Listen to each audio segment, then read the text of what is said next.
Hello everyone, and welcome to another episode of Spectrum Drama, where we take a look at the hottest posts on Spectrum for the week and give our opinions on them.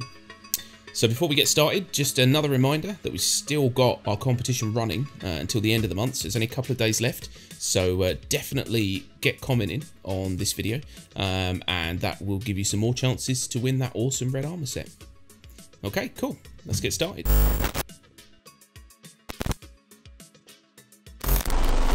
Okay, so first up we've got a post from Howler1, and it says Arc Corp, expectation versus reality. And as you can see, there's two pictures here. The first is from when they actually revealed Arc Corp, and you can see it's it's a lot more vibrant, a lot more colourful. There's a lot more definition. And then the second one is obviously in-game, and it's a lot more washed out. There's very little colour. And very little definition to the actual structure of the city planet. I mean, I think it looks awesome, especially when you're down on planet. But what do you think about this this big difference between the two looks? Well, it's pretty obvious. We said the same thing on our live stream the other day when we were first coming into orbit. It just looks bland. Yeah, it's about the only word I can think of right now to describe it. They definitely downgraded the look, plain and simple. Whether they're going to add stuff back in again once performance gets better, who knows? Yeah, I mean there is a comment, one of the first comments actually from I'm not going to read your name because you did that silly thing where you write it backwards. It says here the original was later said to be a texture overlaid, so it basically had a graphical overlay put over the planet, so it looks brighter and better. Which, I mean, fair enough, they were just showing off what it could be, but it is a bit of a shame to kind of suddenly that expectation of coming into land and seeing this vibrant city planet. And it really looks like an industrial planet. It looks dirty and grim. Yeah. Until you get down into actual Area 18 and you're walking around, and then, fuck me. And apologies for swearing, but that is the only term I can use. It is amazing. It really is. Yeah, when you're on foot, it's pretty good. It needs a little bit of work, but it is damn good. It's just the orbit. I don't know. Yeah, they need to do something with it. They really do. Yeah, even if it is just around Area 18 and where you're coming into land, just make that more vibrant. Don't know what you have to do that. I mean, people, we always say stuff like this where, oh, just do this and just do that. And it's probably a hell of a lot of work, but it's worth it because it's such an amazing concept for a planet. And for it to be a reality now is mind-boggling.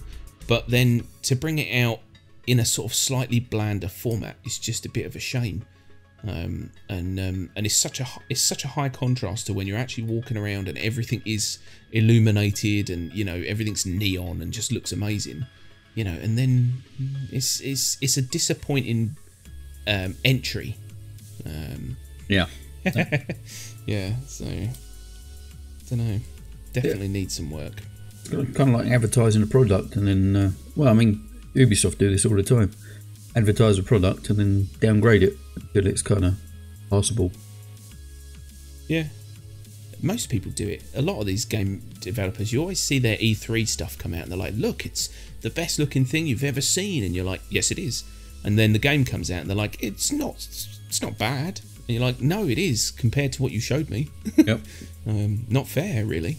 It is a little bit of false advertisement. I mean, it's not like we bought this game for Arc Corp, so no. We can't really say, well, now I want my money back because it's not as good looking. But if you're going to show something off that is already there's a plan for it, and it's not something we bought into the game for, don't try and make it look better than it actually is, because then when we get it, we're going to be disappointed. Just give us the honest truth and we'll go, amazing, well done. Yeah. Unfortunately, CIG have got a bit of a track record with showing things at CitizenCon demos that never kind of make it into the game. There was one, was it 3 years ago, with the sandworm, and there was AI shooting at the guy, and he was jet biking across the landscape. And yeah, what happened to that? Yeah, I mean that sold me on this game when I saw that video, and in the one where that he's walking through like a crashed ship on a planet, and there's all this life running around, and you're like, that looks awesome, and then they're like, yeah, none of that exists. And you're like, but then you lied to me. It's just mean. Yeah, they really need to work on their what they present to the players now, because we're so many years in that I know they want to attract new players, and that is fair, but I think this game does it on its own. I mean, it's such an amazing concept for a game, and if you're trying to sell anything to us, then you don't have to work that hard.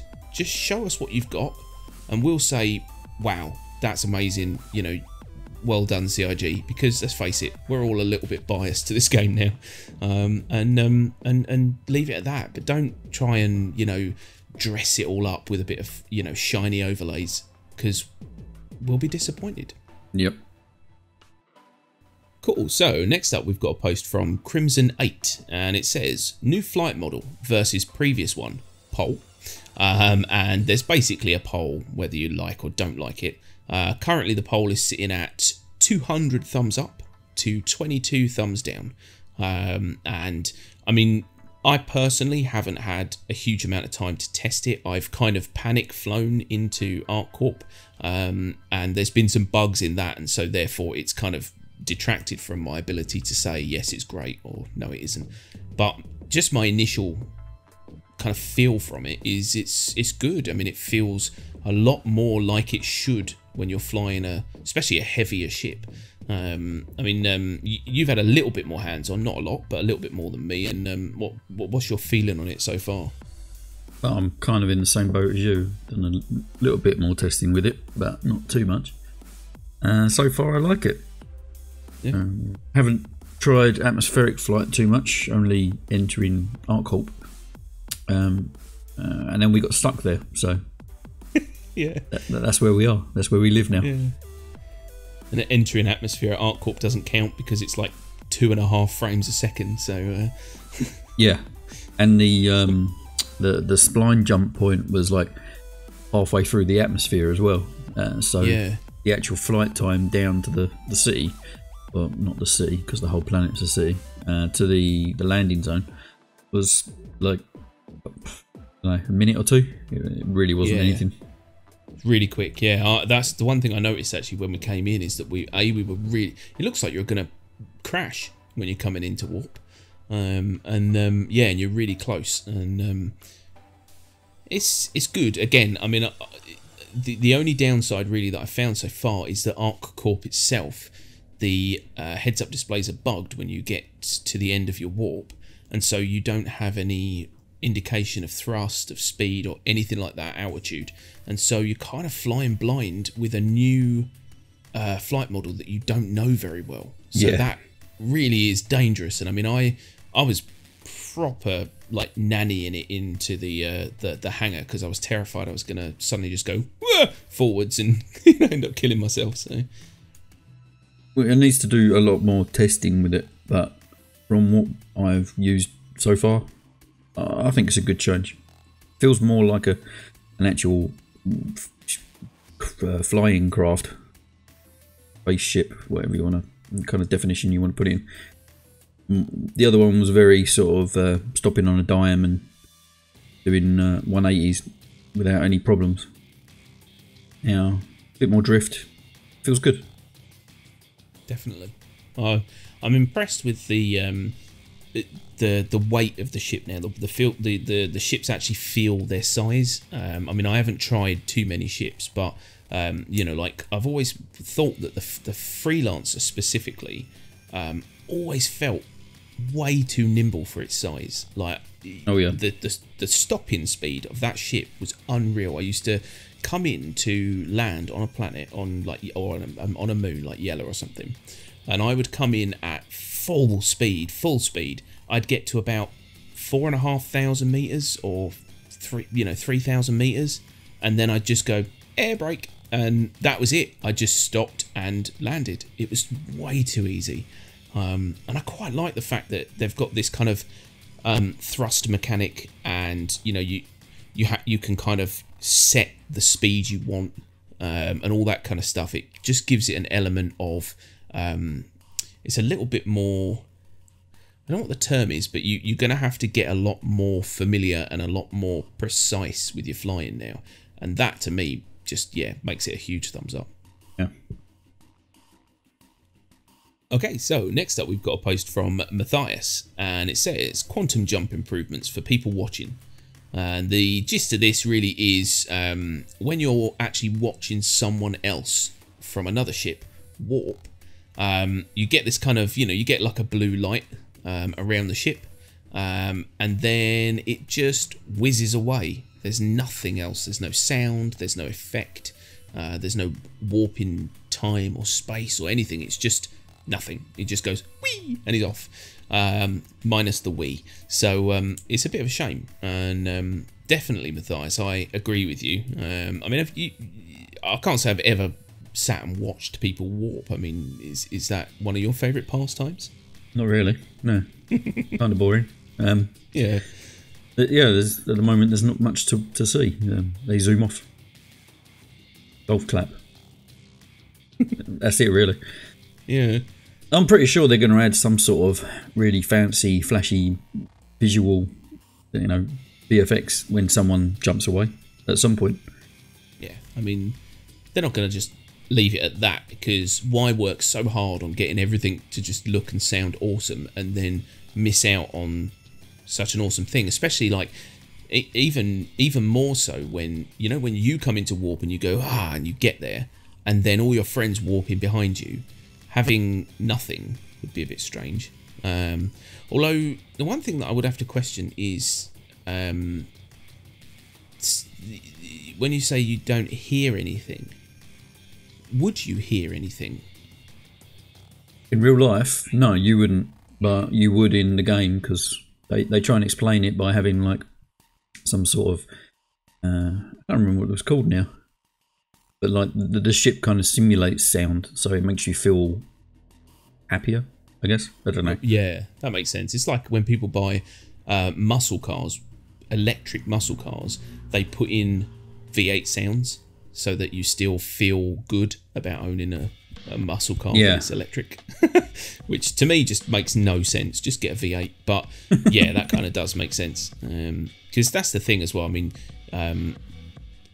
the warp needs a lot of work anyway. It's buggy when you go into warp, and there are some bugs to it, so I think there's going to be a lot more work done on that. I think what that is at the moment is just a method to get you from A to B, and then eventually it will get prettier and prettier, basically. Yeah.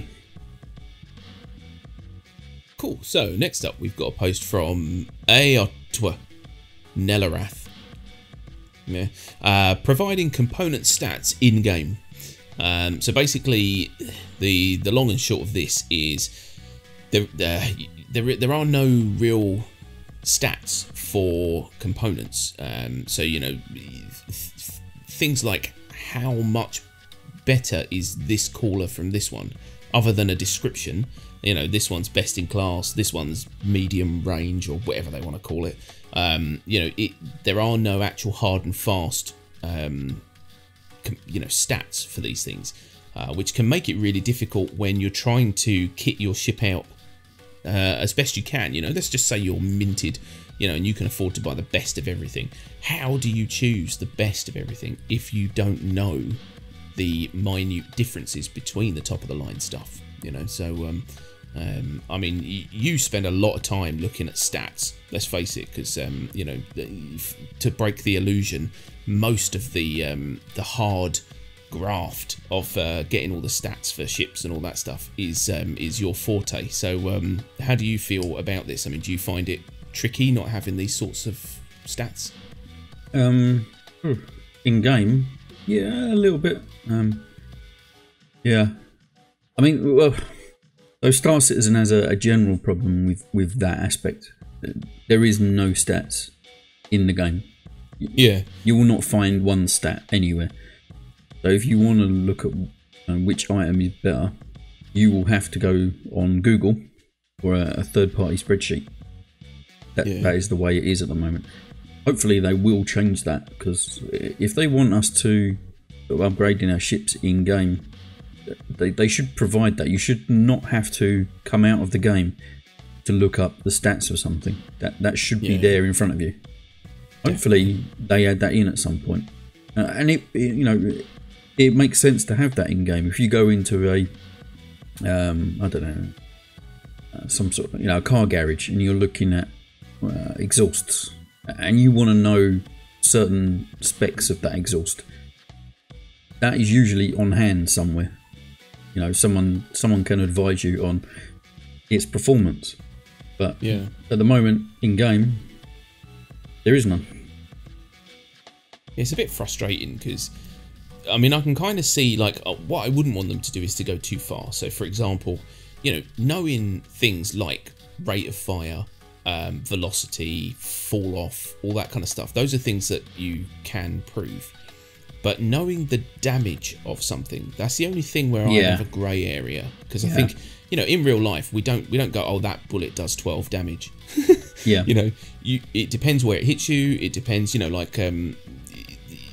going to have things like, in real life, you'll have hollow points, which will do a lot more eviscerating, and stuff like that. But yeah, I think so long as they don't overdo and kind of ruin that kind of, break that sort of the wall that we've got built for kind of immersion. Definitely you need these stats, because like you said, if you go into a shop and you want to buy the top of the line of something, but they say, well, this one's shinier, and you're like, no, which one is actually faster? And they're like, oh, I don't know. It just, that doesn't work. That really doesn't work. This one's coloured yellow. Does that mean it goes faster? Or, I'm not sure. This one's got a stripe. It must go faster. Yeah. So no, they definitely need to start looking at that. I mean, that's for now, it's really not a big deal, but it will be, especially when we are further into the game and we are getting to that point where we're trying to kit our ships out. I mean, at the minute, let's face it, I mean, I know that people want all of the immersion. They want to be able to touch these things and put them in their ship, but there's really not a huge amount of point at the minute, but there will be. Yeah, there will be once we actually get the proper persistence in there. But like you say, for now, everything gets reset every 3 months, so there's not a lot of point doing it right now. No. Okay, so last up, we've got a post from Dead Cat Dance, and it says, we don't need $0 CCU. We need a new system to swap our ships.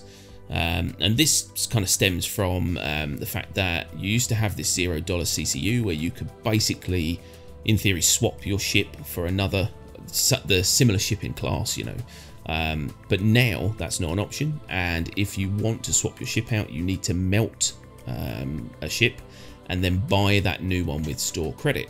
But that does limit you on certain ships, so it's tricky, and people are angry by the looks of it. In fact, one of our subs actually asked me about this yesterday, and I mean, I don't swap many ships out, so I'm not super clued up on it, but now I'm a little bit more clued up. So clearly it's affecting people, that we talk to. So I mean, I don't think you don't swap many ships out, but how do you feel about it? No, I don't really swap many ships out. I be honest, I could not care less. The biggest problem comes from people that have bought a ship with, say, lifetime insurance. Yeah. The option to melt that and then buy a new ship is not a good one, because you will lose that LTI. Yeah. And that's where the biggest problem comes from, really. Down there saying that you can still, as we just said, you can still melt your ship and buy a similar priced ship instead. That's fine, but if you want to get something that's not sort of on the on the shelf, but because a lot of the ships in Star Citizen are very limited, and CIG will only open them up for sale on like anniversaries or when they get added into the game, and then they're gone. Yeah. Which is, I mean, I personally don't really agree with that either. I think they should just open up ships and let people buy them. They might actually get more money out of people if they did that. They definitely would, yeah. I don't get it myself because, like I said, I mean, I've upgraded a ship technically, but I've never really actually I haven't upgraded a ship. I bought a new ship, so to me it's I don't really care, but I definitely see their point of view, and I mean, yeah, like you said, the ability to be able to buy any ship in game makes sense. For them to limit that has always been a stupid idea anyway. But yeah, then kind of making people, well, not making them melt their ships, but having them melt their ships down and lose out on things that they may have had. That's a bit cheeky. I mean, my advice, and this is only me personally, I would say have a good look at the ships, pick one you like, and then be a man and stick with it. There is like that me. Well. Yeah. Hug your freelancer every night. It's kind of weird because they open pretty much every ship up for sale on the anniversary at the end of the year, and then take it off again. So everyone just sort of, if you want a specialist ship, you just hang out until the end of the year and get it. But why put that restriction on people to, stop them buying what they want to put money on? Yeah. I find it a bit weird. It's weird. It's literally like CIG is saying, we don't actually want any of your money until the end of the year, and then we want it all in one lump. Yeah. Do you reckon they buy their Christmas presents with it or something? That might be it, yeah. Very weird. Cool, so there you have it. That's our posts for the week. We hope you've enjoyed them. We hope you found them informative. If you did like them, then leave some comments down below. Let us know your thoughts on them. And if you like the vid, don't forget to hit that like button and subscribe for more Star Citizen content. Don't forget to definitely throw your comments down, because you only have one more chance to win that awesome red armor set. So get commenting, and that's it for now. We'll see you next week. Bye-bye. Bye-bye.